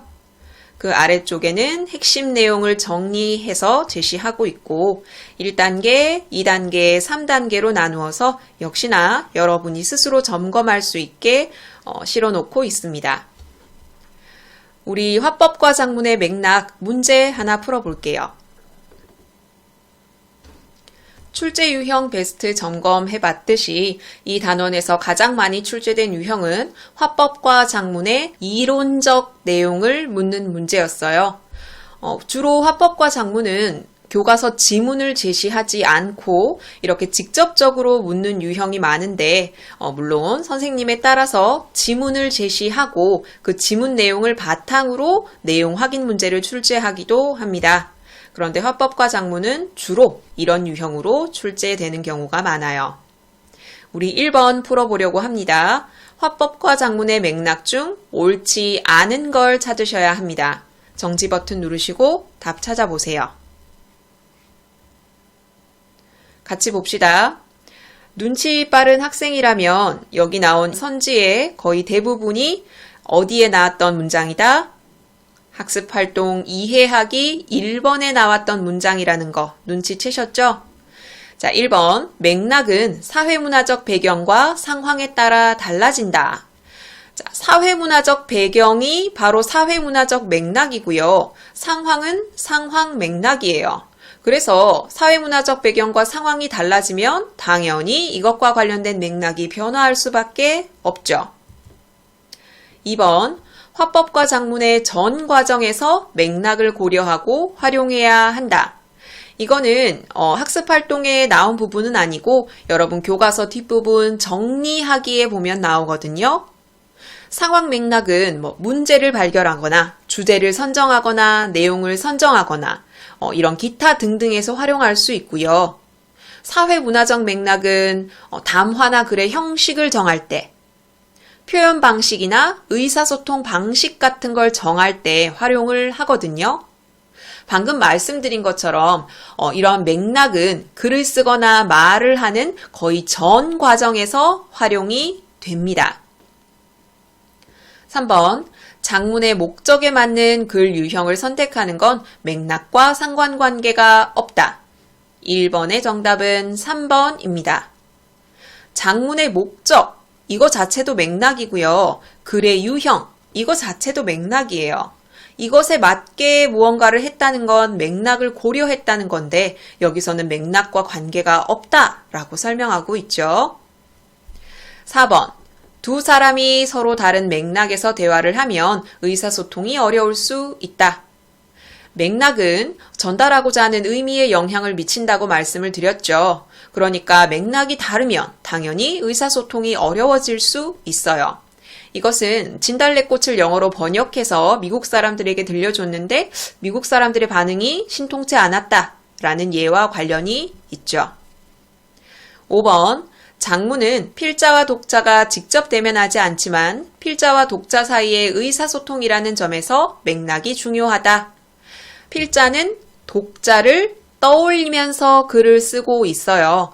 그래서 필자와 독자가 직접 대면하진 않지만 맥락이 영향을 끼칠 수밖에 없죠.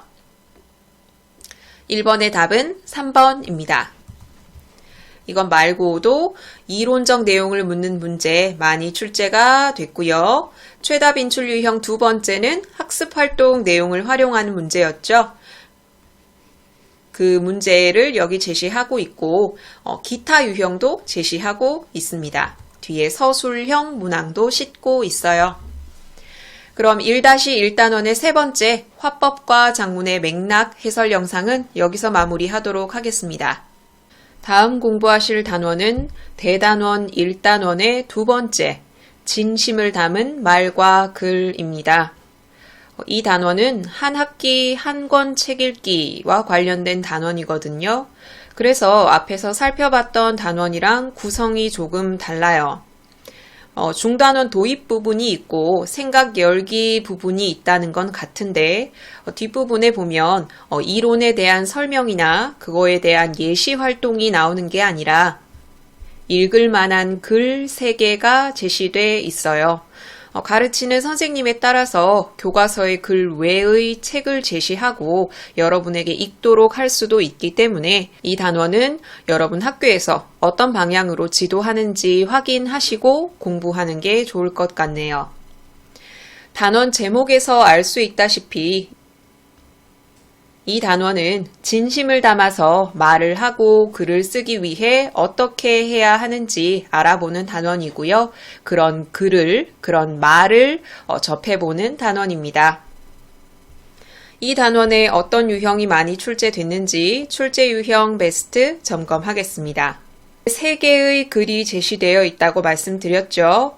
가장 첫 번째로 신문 기사, 모모 항공 비행기 기장이 자기의 마지막 비행을 끝마치면서 승객들에게 전한 방송이 있고요.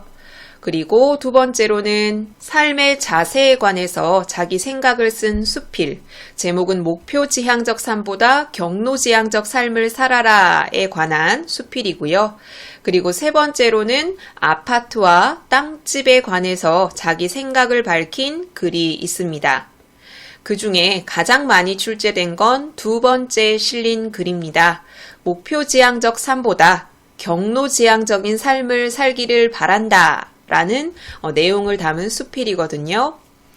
이것에 관한 문제는 내용은 기본이고요. 주제, 그리고 필자가 설정한 예상 독자, 표현 방식 거의 대부분이 다 출제가 됐기 때문에 꼼꼼하게 공부하셔야 돼요. 그리고 두 번째로 많이 출제된 유형은 세 번째에 실린 글입니다. 두꺼운 삶과 얇은 삶, 아파트와 땅집을 비교하는 글이었죠.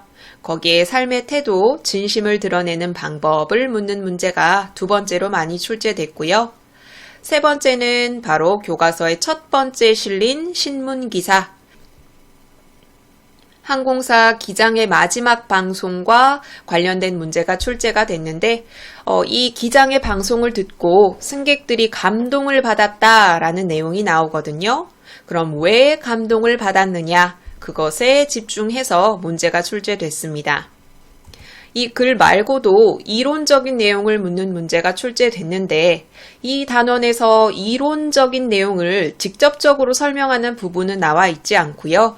이 단원 도입 부분, 중단원 도입 부분에 있는 이 글, 그리고 생각 열기에 간단히 제시되어 있는 이런 질문들에 대한 답, 이 답은 교과서에 실린 게 아니라 여러분이 선생님을 통해서 공부를 하거나 아니면 따로 공부를 해야 확인하실 수 있는 부분이기 때문에 4번 유형의 문제를 풀기 위해서는 중단원 도입 부분, 그리고 생각 열기에 제시된 4가지 질문에 대한 답, 그것을 알아야 답을 찾을 수 있겠구나 라고 생각하시면 돼요.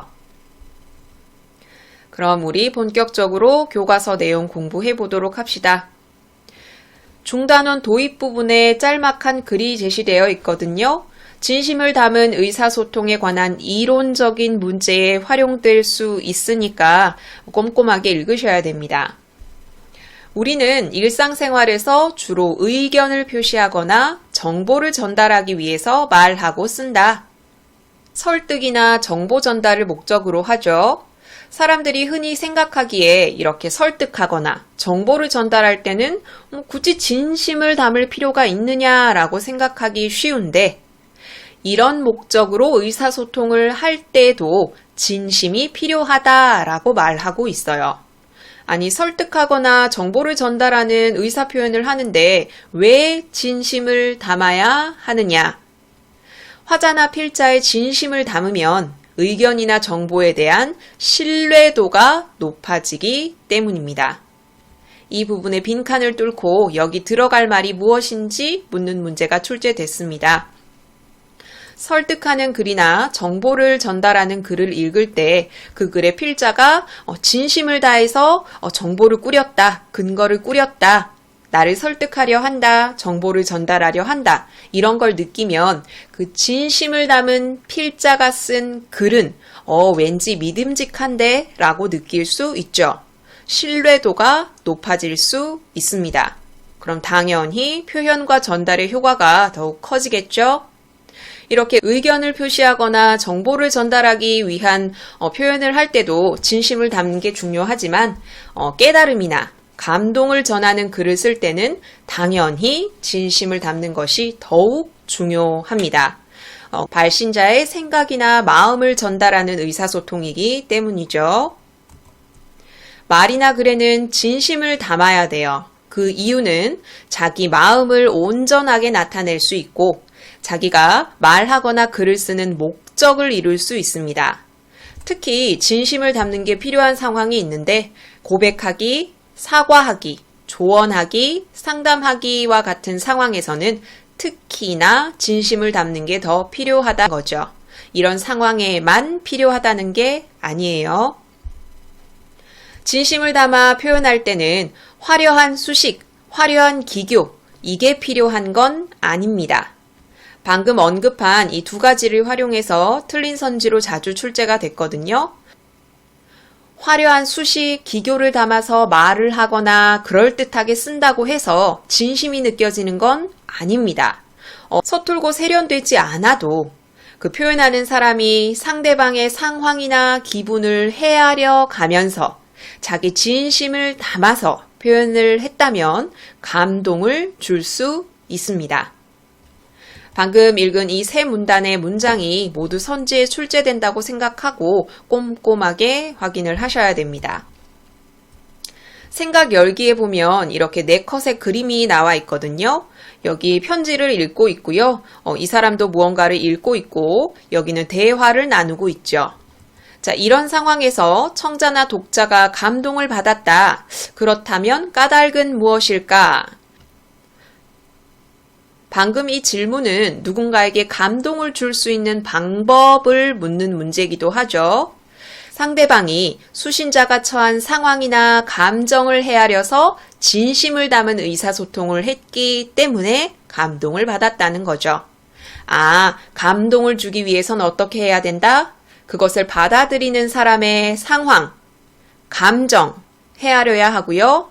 거기에다가 진심을 넣어서 표현을 해야 감동을 줄 수 있습니다. 그렇다면 진심을 담기 위해서는 어떻게 해야 할까? 여기 나오는 내용 전부가 선지에 출제됐으니까 확인을 꼼꼼히 하셔야 됩니다. 일단 진심을 느끼려면 발신자가 감정을 솔직하게 표현을 해야겠죠? 그리고 아까도 살펴봤던 것처럼 자기 감정이 전부가 아니라요. 상대방을 존중하고 배려해 가면서 써야 하고요. 상대방의 상황, 감정, 기대, 요구사항 이런 것들을 파악하고 이것을 고려해서 표현해야 합니다. 내 감정을 솔직하게 단 받아들이는 사람의 제반 사항들을 고려해서 표현해야 한다. 그래야 진심을 담을 수 있다. 이렇게 설명할 수 있겠죠. 그리고 들어가기 전에 알기와 하기로 나눠서 여러분이 이 단원에서 알아가야 할 것, 해야 할 활동을 소개하고 있는데 여러분은 이 알기 부분에 대한 답을 할 수 있어야 합니다. 첫 번째 질문은 진심을 담은 말이나 글은 어떤 효과를 낳나? 라는 질문이거든요. 진심을 담은 말이나 글은 감동을 줄 수 있어서 긍정적인 효과를 낳을 수 있다. 말하고 의사소통의 목적을 달성하기 수월하다. 이렇게 이야기할 수 있겠죠. 두 번째 질문. 독서는 진심을 담은 화법과 작문에 어떤 도움을 주나? 독서를 많이 하면 진심을 표현하기 쉽다. 그 이유는? 이라고 물었을 때 여러분이 답할 수 있어야 돼요. 실제로 문제로 출제가 됐고요. 독서는 필자가 쓴 글을 읽는 과정이죠. 이 글을 쓴 필자는 자기 글을 읽을 독자를 상정하고 진심을 담아서 쓴 글이에요. 여러분이 독서를 하는 건 그런 진심을 담은 글을 읽게 되는 거죠. 진심을 담은 글을 읽게 되면 어떤 표현으로 말하고 어떤 표현으로 써야 내 글을 읽는 사람이 감동을 받을 수 있는지 자연스럽게 습득할 수 있죠. 그렇기 때문에 독서가 도움이 된다는 거죠.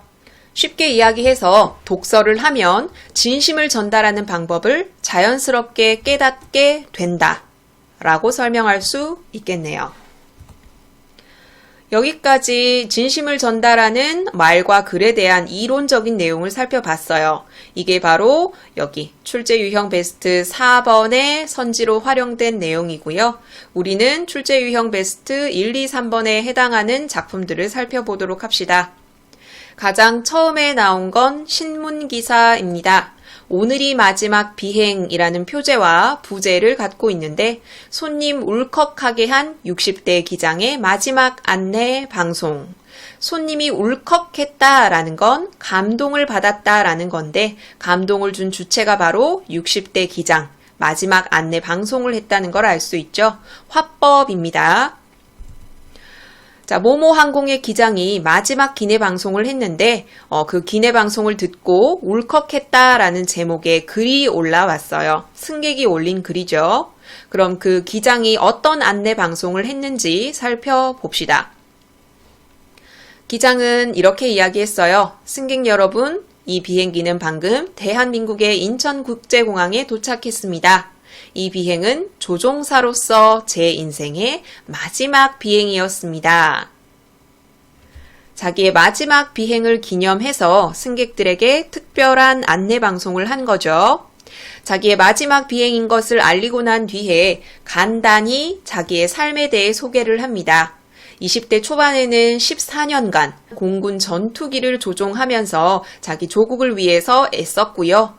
그 이후 25년이 넘는 기간 동안 조종사로 근무하면서 비행을 했다고 밝히고 있죠.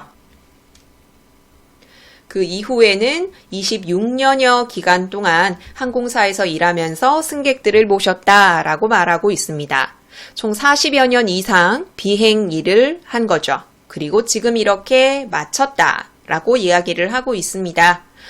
기장의 말을 직접 인용해서 마치 기장이 말하는 걸 직접 듣는 듯한 효과를 주고 있죠. 그리고 이어서 자기의 진심, 그동안 말하지 못했던 것들을 전달합니다. 승객 여러분들을 안전하게 모시기 위해 최선의 노력을 다했다고 고백합니다. 이 말을 들은 사람들은 박수를 치면서 마지막 비행에 보답을 한 거죠. 박수를 친 까닭이 바로 앞에서 승객들이 울컥한 까닭이랑 똑같겠죠. 우린 그걸 마지막에 살펴보도록 합시다. 승객 중 한 명, 즉 아까 글을 쓴 사람은 덤덤하게 읊조리는 듯한 기장의 말투에 울컥했다라고 이야기를 하고 있습니다. 자기의 진심을 전달할 때 자신의 감정을 과장하거나 지나치게 많이 드러내는 것보다는 이렇게 절제해서 담담하게 전달하는 것이 자기 진심을 전달하기에 더 적절하다는 걸 알 수 있죠. 여기서 가장 중요한 것은 이 기장의 말에 승객들이 감동을 받은 이유입니다. 조종사가 진심을 담아서 자기 마지막 비행이었음을 알렸기 때문이고요. 또 인생의 대부분 40여 년간을 조종했다고 했죠. 그 조종사로서의 삶을 마무리한다. 그 감정이 얼마나 복잡 미묘하겠어요. 그 감정을 승객들이 헤아렸기 때문이고요. 또 군인으로서 국가를 위해 살았던 삶, 조종사로서 승객들을 위해 살았던 삶, 그것에 최선을 다했다고 이야기를 했거든요. 그 사람의 삶에 감동을 느꼈기 때문입니다. 방금 알아본 승객들이 감동을 받은 이유는 객관식, 주관식 유형으로 모두 출제됐기 때문에 암기하는 것이 좋겠어요. 자, 그리고 두 번째에서는 수필이 하나 나오죠. 바람직한 삶에 대해서 이야기하는 수필인데 이 글의 필자는 목표지향적인 삶이 아니라 경로지향적인 삶을 살기를 권유하고 있어요. 누구에게? 바로 첫 문장에 등장하거든요. 인생의 방향을 잡지 못하고 속도만 내는 젊은이들. 이 사람들이 바로 이 글의 예상 독자입니다. 앞부분에서는 방향에 집중하고 있어요. 인생의 방향을 세워야 한다. 이 방향이 중요하다는 걸 강조하기 위해서 비유적인 방법을 활용하고 있어요. 젊음의 속도를 내도 그 방향이 잘못되면 아무런 의미가 없다고 이야기를 하고 있어요. 잘못 들어선 산길, 또 내비게이션을 따라가다가 방향을 놓쳤다. 이 말은 인생의 방향을 설정하지 않았다 혹은 잘못된 인생의 방향으로 가고 있다. 이런 사람들은 아무리 빠르게 속도를 내며 살아도 치열하게 살아도 의미가 없다라는 거죠. 방향이 중요하다는 걸 두 번째 문단에서도 강조하고 있습니다. 비행기가 방향도 없이 이륙하면 당연히 원래대로 돌아올 수밖에 없죠. 인생도 마찬가지로 방향을 설정하지 않으면 결국 제자리라는 거죠. 비행기도 방향을 가지고 달리고요. 배도 방향을 가지고 달려갑니다. 사람도 그러해야 한다라는 거죠. 자, 돛담배는 바람의 방향에 의해 움직이는 게 아니라 돛의 방향에 따라 움직입니다. 바람의 방향은 외부적 요인, 타의라고 볼 수 있고요. 돛의 방향은 자기 의지와 결단, 자의라고 볼 수 있죠. 자기 의지와 결단에 따라서 방향을 정해라 라는 거죠. 그 내용을 뒷부분에 이어서 이야기하고 있거든요. 이 인생의 방향은 타의에 의해 설정돼서는 안 되고요. 자의에 의해 설정돼야 합니다. 그리고 이런 방향은 아무런 방향이어서는 안 되거든요. 바로 선하고 성실한 방향으로 그 방향을 잡아야 합니다. 자, 여기까지는 방향에 대해서 설명을 했고요. 자, 방향을 잡았다. 그럼 앞으로 나아가야겠죠. 그런데 그 나아가는 방법이 목표 지향적이어서는 안 되고요. 경로 지향적이어야 된다라고 말하고 있습니다. 목표 지향적인 삶은 자, 이러이러이러한 점에서 나쁘다라고 설명하고 있고요. 그 뒷문단에서는 경로 지향적인 삶이 좋다라고 말하고 있어요. 그런데 이 모든 것을 여행이라고 설명하고 있거든요. 이 글의 글쓴이는 인생을 여행에 비유해서 설명하고 있습니다. 이 표현 방식이 이 글에 관한 설명을 묻는 문제에 자주 출제가 됐거든요. 여기서의 여행은 인생, 삶이라고 생각하시면 됩니다. 그럼 경로지향적인 삶을 살게 되면 뭐가 좋으냐? 인생의 속도가 줄어들어요. 여유가 생긴다는 거죠. 또 인생의 길이 하나가 아니라 여러 개라는 사실을 알게 되기 때문에 만약에 인생에서 실패를 겪게 되더라도 돌아갈 수 있구나, 다른 길이 있구나 라는 걸 알 수 있습니다. 그리고 인생의 깊이와 넓이가 깊고 넓어져서 스스로 자족할 수 있고 기쁨과 평화를 얻게 된다 라고 말하고 있어요. 그럼 이거를 뒤집으면 목표 지향적 삶의 단점이 되겠죠. 자, 여러 갈래의 인생이 있다는 걸 모르기 때문에 만약에 실패를 겪게 됐을 땐 인생이 끝나버리는 줄 알고 좌절하게 됩니다. 그리고 빨리 가는 게 목표이기 때문에 인생에 있어서 꼭 필요한 고통과 같은 이런 것들을 짐스럽게 여기고 이것을 겪지 않으려 하게 됩니다. 이게 바로 목표 지향적 삶의 단점이죠. 자, 이렇게 글쓴이는 자기 삶에 있어서 방향을 설정해야 하고 또 그 방향을 설정해서 나아가는 이런 과정에서 목표 위주가 아니라 경로 지향의 삶을 사는 것이 좋다라고 말하고 있어요. 그럼 이런 글쓴이의 말이 더욱 진심으로 느껴지는 이유가 뭐냐면 마지막 문단에 나오거든요. 자기도 이런 삶을 살고 있는지 되돌아보고 있기 때문에 글쓴이의 이러한 말이 진심 어리게 다가오는 거예요. 나는 목표를 설정해놓고 빠르게 달려가고 있는 건 아닌지 나를 들여다본다 라고 말하고 있어요. 글쓴이 스스로도 자기를 성찰하고 있는 거죠. 주제문이 나옵니다. 내 인생이라는 여행에서 가장 중요한 건 목표, 속도가 아니라 경로와 과정이다. 이게 주제고요. 이러한 것을 젊은이들이 깨닫고 이러한 삶을 살도록 설득하기 위해서 이 글을 쓰고 있어요. 자, 이 글에 글쓴이가 말하고자 하는 것, 이 글에서 진심이 느껴지는 이유, 이런 것들을 확인하셔야 돼요. 세 번째도 수필이 제시가 되는데 이 글의 글쓴이는 아파트와 땅집을 비교하고 있습니다. 이 글의 글쓴이는 아파트가 평면적이라고 보고 있고 이 평면적인 속성을 좋지 않게 보고 있어요.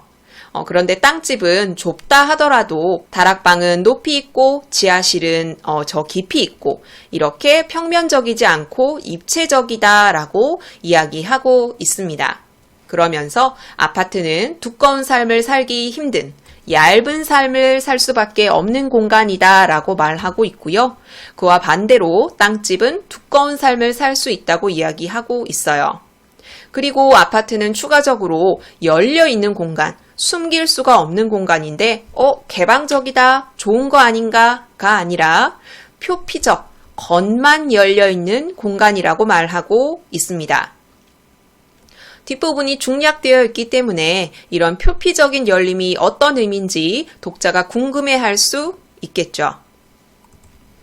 아래쪽에서는 이 글의 글쓴이가 어디서 어떤 환경에서 자랐는지 이야기하고 있는데 글쓴이는 자연과 교감할 수 있는 환경에서 자랐고 그런 환경에 대한 추억, 긍정적인 감정을 다양한 감각적인 표현을 사용해서 드러내고 있어요. 그런데 글쓴이의 아이들은 자연에서 살고 있지 않고 아파트에서 살고 있어요. 당연히 그런 자연을 경험할 수 없기 때문에 나는 기껏해야 내가 어릴 적에 맛있게 먹었던 삶은 달걀이나 짜장면 따위를 시켜주는데 요즘 아이들에게 이게 특별한 음식은 아니죠. 필자가 겪었던 바다와 산 대신 필자의 아이들은 원더우먼, 600만 불의 사나이 이런 TV 프로그램 이것으로 대신하고 있는 거죠. 이것에 대해 글쓴이는 안타까워하고 있습니다. 불쌍한 아이들, 자식들에 대한 사랑이 느껴지죠. 지금 이 글의 글쓴이는 아파트의 삶이 부정적이고 땅집에서의 삶이 긍정적이라고 말하고 있어요. 그런데 글쓴이 자신도 아파트의 삶에 완전히 길들여져 있다고 표현하고 있습니다. 이거는 자기 모순적인 사고죠. 틀린 걸 알고 있는데 그 틀린 거에 지배받고 있다고 말하고 있으니까요. 이러한 자기 모순적 사고는 자기 스스로를 반성하는 걸로 이어지거든요. 나는 주위의 모든 것을 깊게 보지 못하고 두께 있게 보지 못하고 엷게 보고 있어요. 내가 이게 문제가 있다 라는 걸 알고 있다는 것은 내가 이미 아파트의 삶에 물들어 있다는 걸 보여준다. 자기 반성적 의식을 보여주고 있죠. 이 글의 글쓴이는 아파트에서 벗어나서 좀 깊이 있는 인간의 두께를 발견할 수 있는 삶을 살고 싶다라는 걸 드러내고자 하고 있습니다. 땅집과 아파트를 대조해서 표현하고 있고요. 현재의 삶을 비판적으로 보고 있고 자기 반성적 태도를 보이고 있다는 것, 이거를 특징으로 들 수 있습니다. 아래쪽에는 방금 살펴본 걸 빈칸으로 뚫어서 여러분이 공부할 수 있게끔 해놨고요. 그 다음은 핵심 내용을 정리해 두었고 1단계, 2단계, 3단계로 나누어서 여러분이 스스로 점검할 수 있게 해놨습니다. 그럼 2단원 문제 풀어볼게요. 1-2단원 진심을 담은 말과 글 내신형 기출문제입니다. 가장 많이 출제됐던 유형이 여기 목표지향적 삶보다 경로지향적 삶을 살아라 라는 수필에 관한 문제였죠. 그 중에 1번을 메모장에 옮겨놨어요. 윗글에 대한 설명으로 적절하지 않은 걸 찾으셔야 합니다. 정지 버튼 누르시고 답 찾아보세요. 같이 봅시다. 1번, 인생을 여행에 비유하여 독자의 이해를 돕고 있다. 네 번째 문단에 바로 드러나죠. 인생이라는 여행의 방향이. 그래서 1번은 적절하고요. 2번, 비교와 대조의 방법을 사용하여 주제를 강조하고 있다. 땅집과 아파트를 비교 대조하고 있어요. 3번, 목표지향적 삶과 경로지향적 삶을 제재로 하는 교훈적인 글이다. 목표지향적 삶이 아니라 경로지향적 삶을 살아라 라는 걸 말하고 있기 때문에 둘을 제재로 볼 수 있고요. 이것을 젊은이들이 깨닫고 삶이 변화하기를 바라고 있기 때문에 교훈적인 글이라고 할 수 있어요. 4번, 자신의 이야기를 함으로써 독자에게 진심을 전달하고 있다. 마지막 문단과 관련된 내용이죠. 이러이러한 게 필자의 생각이라는 건 알아요. 잘 드러나죠.